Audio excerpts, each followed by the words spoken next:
Good evening. Well, should I do a carnivore's intro or should we just do our own thing? You can do whatever you want. All right.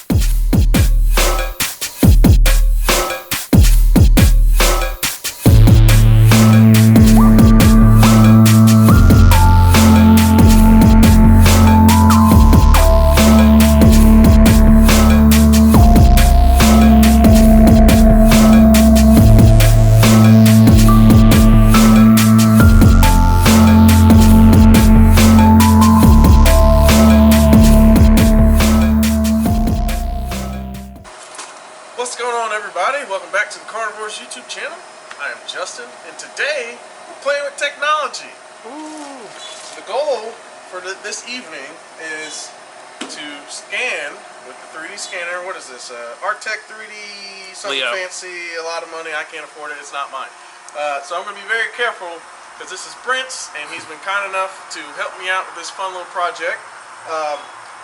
The SVX, I've had these seats.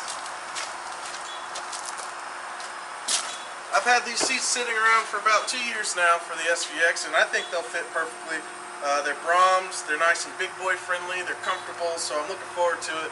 But I'm taking the seats out of the SVX, the stock seats, and giving them to the red car that you've all seen. We call it the Yard Find, that's full of bugs in it.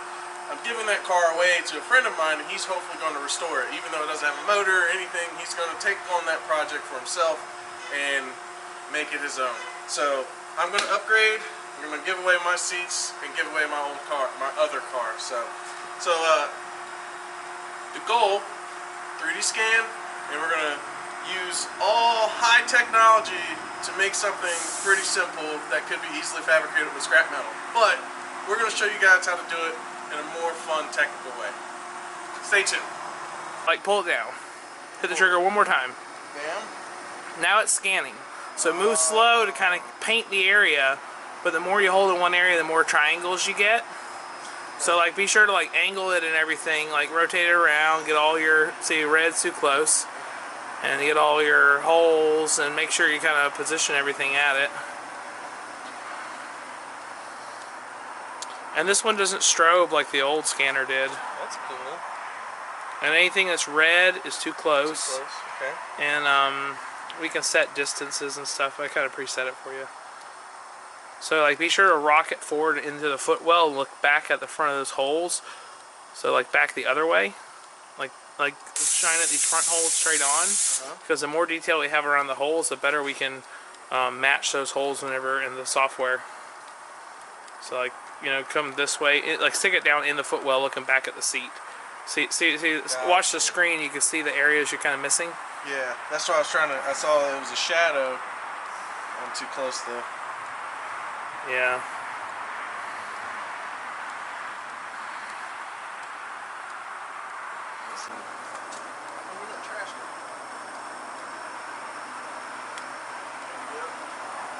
That's probably a huge file by now. Yeah. Oh, it looks pretty good. And you hit the trigger again to stop. Stop.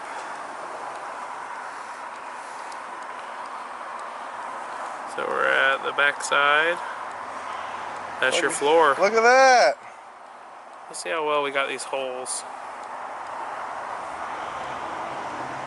Yeah, we got a lot of data there. Alright. So we're here, what, like 5 minutes later? The file has uploaded. Wirelessly. Wireless file. Now we can turn this off. And then that's my carpet. Oh, admire Brent's PC setup here. Hold on, I gotta back up pretty far. There it is. Here we have the scan. It has texture in it. We're not going to keep the texture. We're going to rough position. Let's go to rough position on the floor. So that's flat. Apply. We're going to run some tools. Global registration is going to clean everything up, make sure all the little things line up from the scan. Pretty big screen, Brent. Makes the file look puny. You get whiplash when you're designing something, and the two sidebars where your work areas, you're like, oh, why is my neck hurt? Hyperextended. Yeah.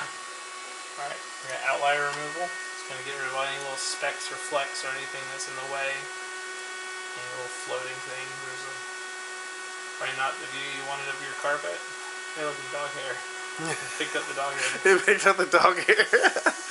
So these are our holes. They're going to look a little bit cleaner once it starts patching it all together. We are going to have some holes. Just little stuff. Probably reflective things. That's a receipt. That's a receipt. Nice. Yeah.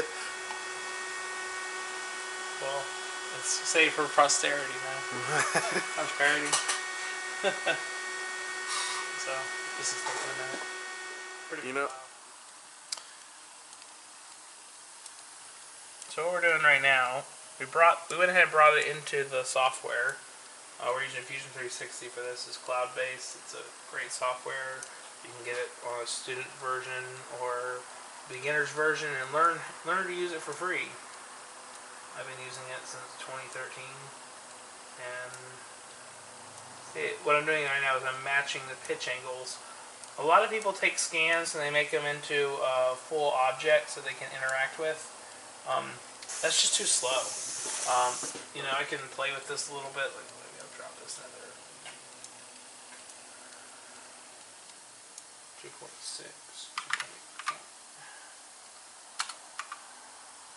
That was good. Alright, so now we have these two bars that, let's see how it looks there. These are on the same plane as the mounting tabs for, let me change appearance on this.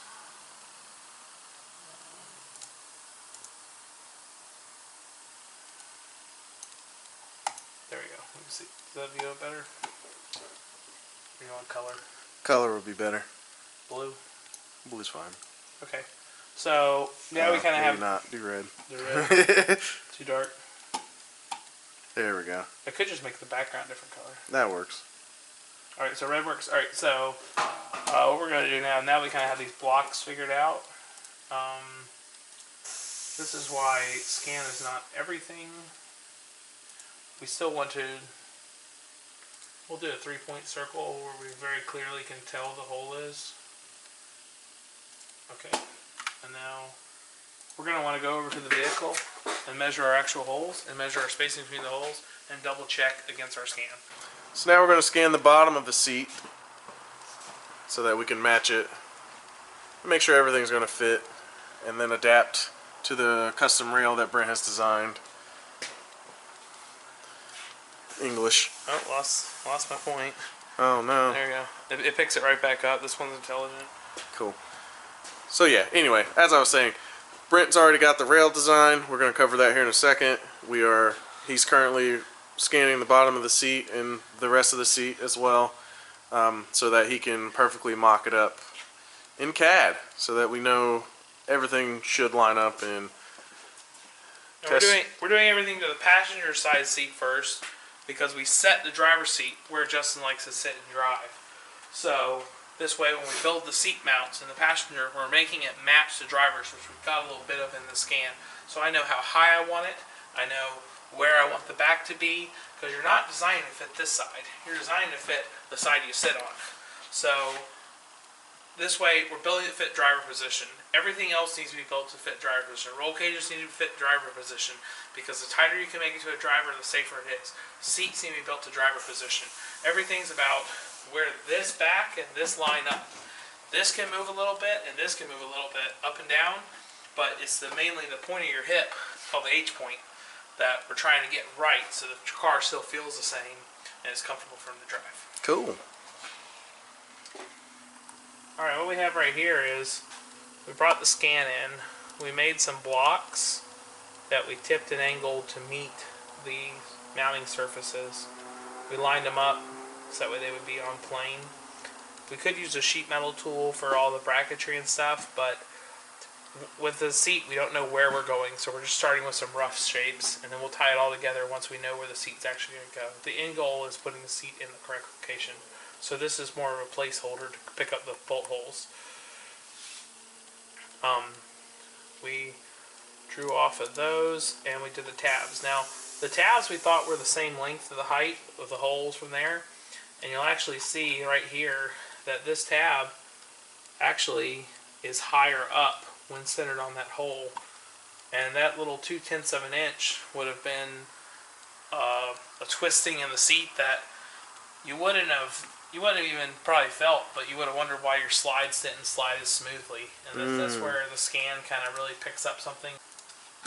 Not easy to do on 16 inches on top of carpet. And we'll tie all this together and make it into flat pieces with notches on where we need to bend for the fabricating. But for now we have our hole pick out. Now we're going to put the seat where we want to, and we're going to remove all this stuff and jostle all this stuff around to pick up the bolt holes, because the passenger side seat is not getting sliders. So we're just going to design this bracket a little taller, or we might use a spacer, depending on if other people want to use brackets, or drop your passenger seat 1 inch, because I think it's the height of the slides. Yeah, it shouldn't matter. Nice to have your passenger a little lower, especially if you got a passenger like me. Made the scan slightly transparent. How'd you do that? Opacity. Oh, why would you do that? Oh, so that way, like, when I'm looking through here, and I'm looking at how it fits to the carpet and everything, I don't have to be, like, looking... I can look through angles that, in real life, you can't see. So I can say, like, oh, okay, I like this. This clears this. I think there's a wire here, so we may have to lift this up. We need to actually go squish that carpet and see, can that move that, 50 thousandths of an inch, or are we going to be pinching something? Okay. Let's check it out. Alright, so we used the scan of this, we lined up with the edges of the seat that we can see there. Here's our scan of the seat up here. We did take 2 scans and we meshed them together so we would get the top and the bottom. The bottom because we want the bolt holes, the top because we want to play off these surfaces to match where the stock seat's at. So we lined that up with that side over there, and then I copied the seat and dragged it over. And so this way, this seat is, the back is within ½ an inch, and the bottom is within 1 inch. I don't think dropping it was going to be that big of a deal. We just don't want to have tall, spindly brackets. It's always nice going lower in a car anyway, especially if you're going to wear a helmet. Yes. Wasn't that one of your complaints? Yes. Okay, so dropping 1 inch isn't going to be bad then. Exactly. I just don't want the bolstering too high over the shifter. That's just, it always looks it awkward. gets in the way. So we're dropping this 1 inch. The top is the front edge is staying the same height. The sheet's just shaped differently, and that puts us parallel with this part of the floor here. So I took a measurement from here to the floor, and I found a piece of wood the exact same thickness, and we're going to walk over to the car and we're going to set it in and see how it sits and compares to the factory seat next to it. Cool.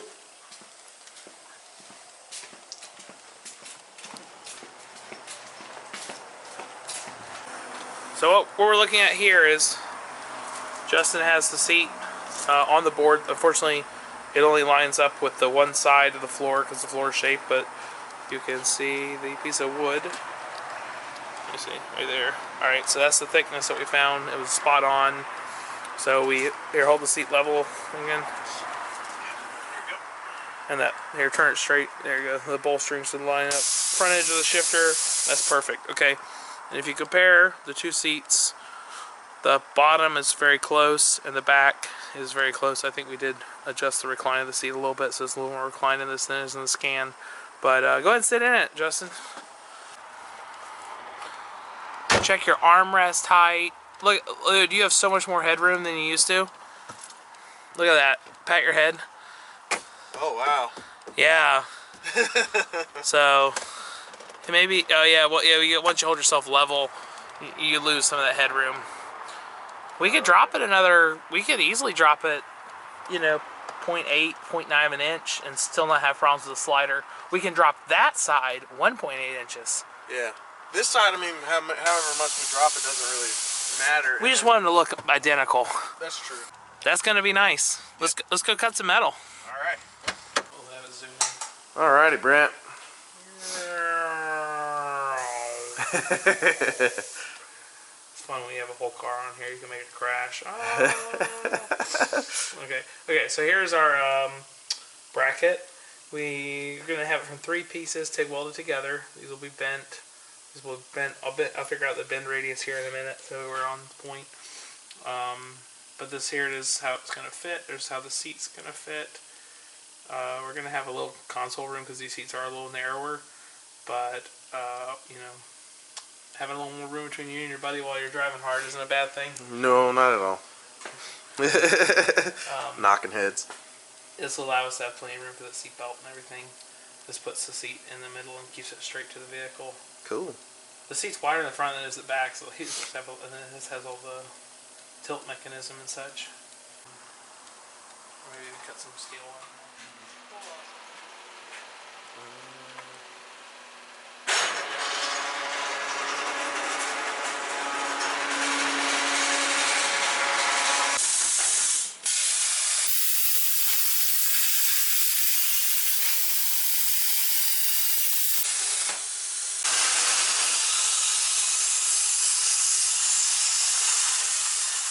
Quick tip when grinding small parts, where I plasma cut them, you knock your dross off. You're ready to grind them and make them clean, ready for welding. If you're trying to grind them flat, and if you're doing an edge, you can do it in a vise. But if you're grinding the flat side, you'll chase it all over the table. Or some people clamp on, they have to move the clamp. If you've got a lot of parts to do, it can take a long time. So you get a side plate. You can usually buy these a little cheaper because they're usually crashed for a surface grinder, and they just magnetic down, and there you go. They hold it really well.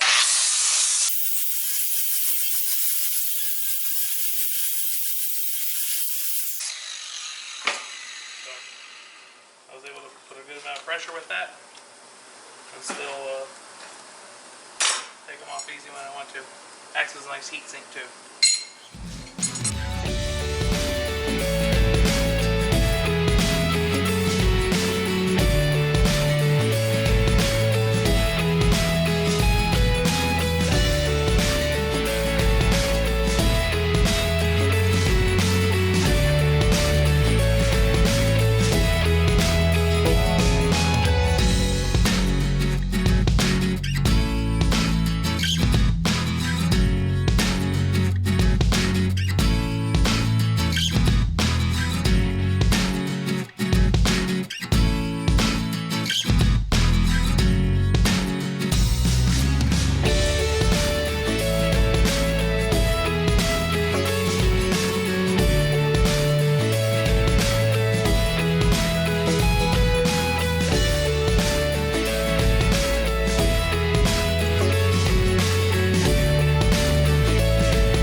So the brackets are now done. This is the one without the rail. The other one's already in the car. We got excited and went ahead and installed it. So pretty simple, nice and clean look. This one obviously is straight to the seat, so it's going to be a little bit lower, but we already have the angles correct. Everything lines up. It all looks pretty damn good. We don't have time to paint it, so I'll have to paint it on my own some other time, but I think it looks pretty good. I'm super happy with him. Thank you, Brent. Woohoo! He's done an amazing job doing all this stuff. It took us a little while, but you know, we got other things to do. So I get to drive this bad boy home now with my new seats, since I got rid of the other ones already. And we took a few steps. So we went from 3D scanning, we went to CAD design, then we cut it on the plasma table, and then I cleaned them up, Brent welded them up, and test fitted everything, and it all fits in pretty good. So hope you guys enjoyed this. We're going to close out by installing this last seat, and y'all have a good one. How do they fit, Justin? Feels pretty good.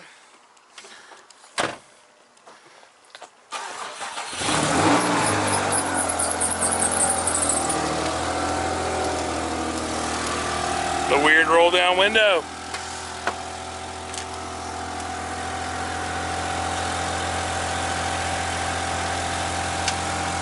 These are some terrible shots. Oh, there we go. like. Like OEM.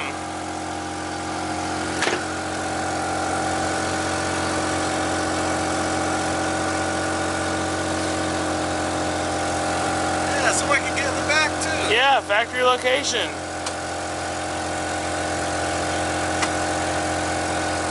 Taking that.